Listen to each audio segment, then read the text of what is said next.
11 horas 32 minutos, seja muito bem-vindo à TV Câmara Cubatão. Está começando primeiras notícias desta segunda-feira, 8 de fevereiro de 2021. E a gente abre o nosso telejornal, conferindo as principais manchetes dos jornais da nossa região e também do estado de São Paulo. Vamos lá? Jornal A Tribuna. Escolas públicas da região retomam aulas presenciais. Retorno ocorre hoje em meio a restrições e protocolos. Jornal Diário do Litoral. Idosos começam a ser vacinados. Prefeituras da Baixada Santista iniciam a vacinação em idosos contra a Covid-19 nesta segunda. É o começo do fim da pandemia. Jornal Folha de São Paulo. Estrutura precária trava a identificação de variantes do vírus. Apesar do aumento na vigilância, especialistas brasileiros enfrentam falta de verbas, insumos e recursos humanos. Jornal O Estado de São Paulo. Brasil quer doar 1 milhão de testes quase vencidos ao Haiti. Material faz parte de lote de 5 milhões de exames para a detecção de Covid-19 que estão encalhados em armazém federal. Portanto, essas são as capas dos principais jornais da nossa região do estado de São Paulo. O Jornal Diário do Litoral, falando a respeito da campanha de vacinação de idosos, começa hoje. Daqui a pouquinho, aqui dentro do Primeiras Notícias, a gente tem informação sobre isso. Também o Jornal A Tribuna, aqui da nossa região, falando da retomada das aulas presenciais. Hoje, 8 de fevereiro, começou as aulas nas escolas estaduais. Então, Cubatão retomou no dia 4 de fevereiro e hoje, dia 8 de fevereiro, essa segunda-feira, começou as aulas presenciais também na rede estadual. Já o Jornal Folha de São Paulo falando a respeito das variantes do coronavírus que estão aparecendo por todo o país e também pelo mundo. As novas variantes, as novas cepas e o Brasil com certa dificuldade de identificar isso. Enfim, depende de recursos, uma série de fatores. Os detalhes estarão no Jornal Folha de São Paulo. Já o Jornal Estado de São Paulo falando dos testes que infelizmente estão quase vencendo, então para que não estrague ainda esse armazém federal que o Jornal Estado de São Paulo está falando aqui na matéria, estão querendo doar ao Haiti, que é um dos países mais pobres da América, das Américas aqui, né? Central, Caribe, América do Norte e América do Sul. 11 horas mais 35 minutinhos, vamos com informações do trânsito. O Washington Luiz está em alguma rodovia da nossa região e traz as notícias dessas rodovias para a gente a partir de agora. Bom dia, Washington. Oi, Thiago, bom dia para você, bom dia a todos que acompanham Primeiras Notícias. Nós estamos aqui no quilômetro 54, na subida da rodovia Anchieta, e como você pode perceber, o trânsito por aqui é normal. Caminhões e carretas com destino a São Paulo, obrigatório subir da Serra Anchieta, que tem um ponto de congestionamento na chegada à capital Bandeirantes, do quilômetro 12 ao 10, devido ao excesso de veículos. A Imigrantes também tem um ponto de congestionamento, do quilômetro 16 ao 14, também por excesso de veículos. Padre Manuel da Nóbrega e Cônego Domênico Rangoni, o motorista não encontra dificuldades. Lá em São Paulo, carros com placas final 1 e 2 não podem circular na cidade das 7 às 10 da manhã e das 17 às 20 horas, devido ao rodízio. Thiago Dantas. Obrigado, Washington Luiz. 11 horas 36 minutos, está na hora do boletim epidemiológico que a Prefeitura divulga todos os dias lá no site a respeito dos números da pandemia aqui na cidade de Cubatão. Vamos comigo ao telão. Boletim epidemiológico do dia 7 de fevereiro de 2021. Casos confirmados de coronavírus, portanto, desde o começo da pandemia, 9.937 casos confirmados. Casos suspeitos em isolamento são 480. Casos descartados, 9.798. Óbitos em investigação são 4. Óbitos descartados, 42. E atenção, óbitos confirmados, casos de mortes confirmadas por coronavírus. 272 cubatenses perderam a vida para o novo coronavírus. Pessoal, muita atenção a esse número. 272 cubatenses perderam a vida por causa do coronavírus. Então, vamos manter os cuidados, vamos manter a higiene, vamos manter o distanciamento social, porque a doença, apesar da vacinação chegando, a doença continua a rodar, a circular por todo o país e o mundo. Não vamos baixar a guarda, tá? Recuperados 9.689. Agora a taxa de ocupação de leitos de UTI, média dos últimos 7 dias, está em 51%. Já os leitos UTI Covid que estão ocupados são 6, tá? Isso é referente ao dia anterior. Então, no dia 7 de fevereiro, que foi domingo, então até o sábado, 6 leitos estavam ocupados com pessoas doentes por causa do novo coronavírus. E o assunto ainda é Covid-19, porque a campanha de vacinação de idosos com idade a partir dos 90 anos em Cubatão começa hoje. Segundo a Prefeitura, o município tem 327 pessoas nessa faixa de idade.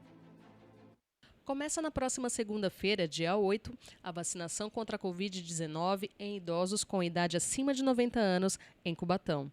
Trabalhadores de serviços particulares de saúde também serão imunizados nessa etapa. De acordo com os dados da última vacinação contra a gripe realizada no ano passado, Cubatão tem 327 idosos nessa faixa etária. Para se vacinar, eles precisam trazer um documento com foto e um comprovante de residência. Já os profissionais da área da saúde devem trazer, além do documento com foto, também um documento que comprove vínculo empregatício com alguma instituição de saúde. Com certeza, é importante para todos, né? Que essa doença veio para arrasar, né? Acho que se a vacina for comprovada que é eficaz, vai ser uma boa, com certeza. Uma boa. Eu não vejo a hora de acontecer. Tá? A gente quer saúde e sorte. Para nós idosos, eu acho muito bom, viu? É excelente a chegada dessa vacina. Eu tenho 77 anos e estou esperando essa vacina aí, né? O mais rápido possível.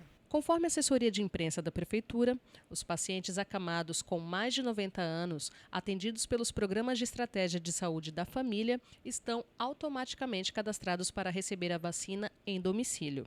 Já os que são atendidos por serviços particulares devem ser cadastrados no Serviço de Atendimento Domiciliar, pelo telefone 3367-3027. Nesta segunda, a vacinação ocorrerá das 10 da manhã até as 4 da tarde nas 14 unidades de saúde com salas de vacina. A partir de terça-feira, o horário será ampliado, estendendo-se das 8h30 da manhã até as 4 da tarde. Já nas unidades Caíque Vila Esperança e Vila Natal, a vacinação será realizada às terças e quintas-feiras, das 9 da manhã até as 3 da tarde. E nas unidades CSU e Água Fria, às segundas e quartas-feiras, também das 9 da manhã até as 3 da tarde. Portanto, são 14 unidades básicas de saúde que estarão realizando a vacinação para esse pessoal da saúde que trabalha na área particular e também os idosos com idade a partir de 90 anos. A vacinação começando hoje, começou às 10 horas da manhã. Procure então uma unidade básica de saúde mais próxima de você e vacine-se se puder. 11h40. E com o começo da vacinação, um imbróglio entre empregadores e empregados está criado. Afinal de contas, o colaborador é obrigado a se vacinar? Diante das mais de 220 mil vidas perdidas e todas as dificuldades que a pandemia do novo coronavírus trouxe, é de se esperar que a maioria das pessoas queiram se vacinar. Porém, algumas pessoas, por diversos motivos e razões, já expressaram o desejo de não se vacinar. Uma questão que se coloca na sociedade é: quais serão as restrições que os trabalhadores que optarem por não se imunizar poderão estar expostos? Outra pergunta que se faz é se é possível demitir por justa causa empregados que se recusam a tomar a vacina. A TV Câmara conversou com o advogado trabalhista André Simões Louro. Não há legislação que fale especificamente sobre o tema, né? Não há uma lei que obrigue ou desobrigue, né? Mas há um sistema jurídico. E o aplicador, né? Uma vez que em Estado, o Estado juiz, né? O judiciário vai ter que se pronunciar. E ele vai poder fazê-lo com o arcabouço jurídico, né, com as leis que já existem. Do ponto de vista do empregador, que tem que zelar pela saúde e bem-estar tanto dos funcionários quanto proporcionar segurança a seus clientes, cita ainda como os empresários podem se posicionar. Vamos dar um exemplo, uma padaria, né? Então, o dono da padaria, ele tem que respeitar o direito individual e conviver com o possível transmissor do coronavírus, aquele que se recusa à medida de proteção à vida dos demais funcionários e dos clientes da padaria, ou ele tem que, ou o empregador vai agir com o seu direito e o seu dever. Mas nesse caso, o empregador estaria ou não sendo arbitrário ou discriminatório com o trabalhador? Não seria correto e nem legal considerar arbitrário e discriminatória essa dispensa por justa causa. Acho que ela seria muito bem aplicada. Outra situação que vem sendo debatida seria se o empregador poderia ou não recusar admitir um trabalhador que não apresente a carteira de vacinação indicando a imunização contra o coronavírus. Acho que a ideia é a mesma, né, com base no direito e no dever do empregador de primar pela salubridade do ambiente de trabalho, pela proteção à vida e à saúde dos seus funcionários e dos seus clientes também, mas em especial dos seus funcionários. Ele pode, obviamente, exigir essa carteira de vacinação. Tá, então, as informações do advogado André Louro. 11h44. E o governo de São Paulo voltou atrás e colocou a Baixada Santista na fase amarela do plano de contingência ao Covid. 2 semanas após colocar a Baixada Santista na fase laranja, o governo do estado voltou a nossa região para a fase amarela do Plano São Paulo. A medida foi tomada porque os números da pandemia, segundo o governo, estão arrefecendo. Com a queda do número de internações hospitalares pela 3ª semana consecutiva e a abertura de novos leitos em hospitais, 9 regiões do estado de São Paulo avançam para fases menos restritivas do Plano São Paulo. Apenas uma região do estado regrediu. Eu quero dizer que o centro de contingência recebe com alívio essa mudança na trajetória dos indicadores observada nas últimas semanas. As projeções que nós tínhamos no meio do mês de janeiro eram extremamente preocupantes e levaram a recomendações de aumento de restrições de atividades que permitiram, ao longo dessas semanas, ter um efeito observado, principalmente na redução do indicador de novas internações por 100 mil habitantes. Com a nova fase, comerciantes ganham um alívio para o exercício do trabalho. Lembrando que essas regiões passam a ganhar 2 horas de funcionamento, todos os setores e serviços que poderiam funcionar na fase laranja podem funcionar na fase amarela também, mas agora com a permissão do horário de funcionamento, avançando para as 22 horas, então ganhamos um período importante de atividades, com a capacidade de ocupação de 40%, e também é possível espalhar o funcionamento durante o dia, com até 12 horas de funcionamento durante esse período, das 6 da manhã às 22.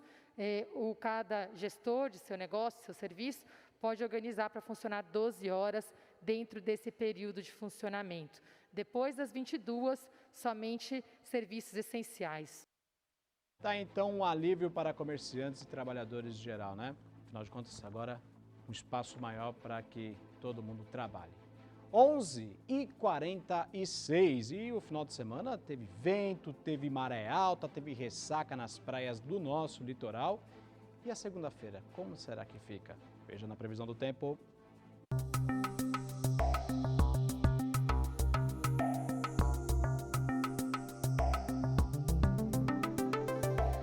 Nesta segunda-feira, a previsão é de sol com muitas nuvens e períodos de céu nublado durante o dia.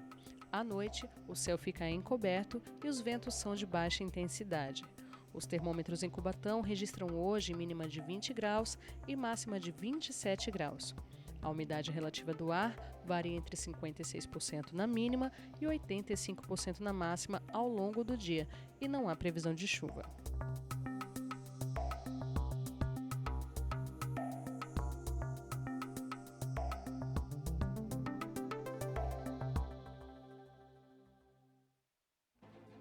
Hoje a temperatura máxima chega aos 27 graus aqui na Baixada Santista. 11 horas 47 minutos, 11h47. Está na hora do futebol. Futebol aqui na TV Câmara de Cubatão. E olha só, Palmeiras decepciona e acaba com o sonho de conseguir o Mundial.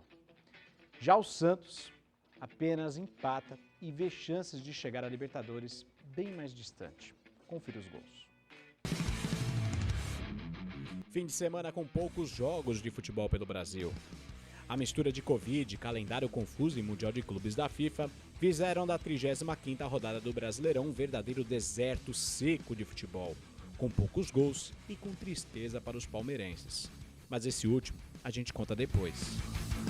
Começando pelo futebol nacional, o Santos foi a Goiânia encarar o Atlético Goianiense e a chuva que caiu na capital de Goiás. A parada foi resolvida nos pênaltis. Aos 29 da primeira etapa, Dudu sofreu falta duvidosa dentro da área. Ainda assim, o juiz marcou pênalti. O goleiro Jean cobrou e fez 1-0 para os goianos. O Peixe chegou ao empate no segundo tempo. Após cruzamento de Pará, Éder meteu o braço na bola dentro da área. Marcos Leonardo bateu e fez 1-1 placar final. O Santos é o 10º colocado com 47 pontos. O próximo jogo do Alvinegro é contra o Coritiba, no próximo sábado, na Vila.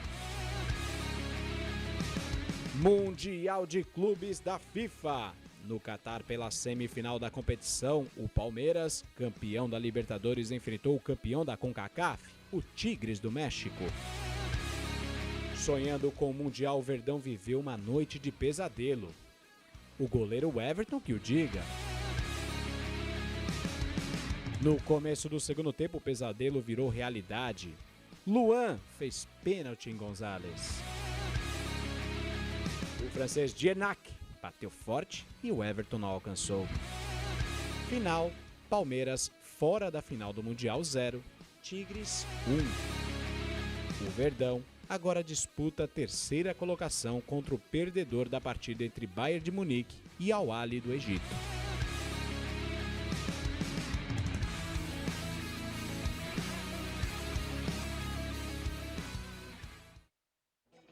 Tá, então o Verdão foi ao Catar e infelizmente perdeu para o Tigres e vai decidir agora o terceiro lugar com o perdedor do jogo do Bayern de Munique, que joga daqui a pouquinho às 3 da tarde, tá bom, pessoal?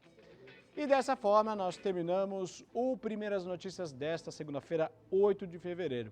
Eu lembro a você que às 3 da tarde o Entrevista em Foco está de volta, ao vivo, 3 horas da tarde aqui na programação da TV Câmara Cubatão.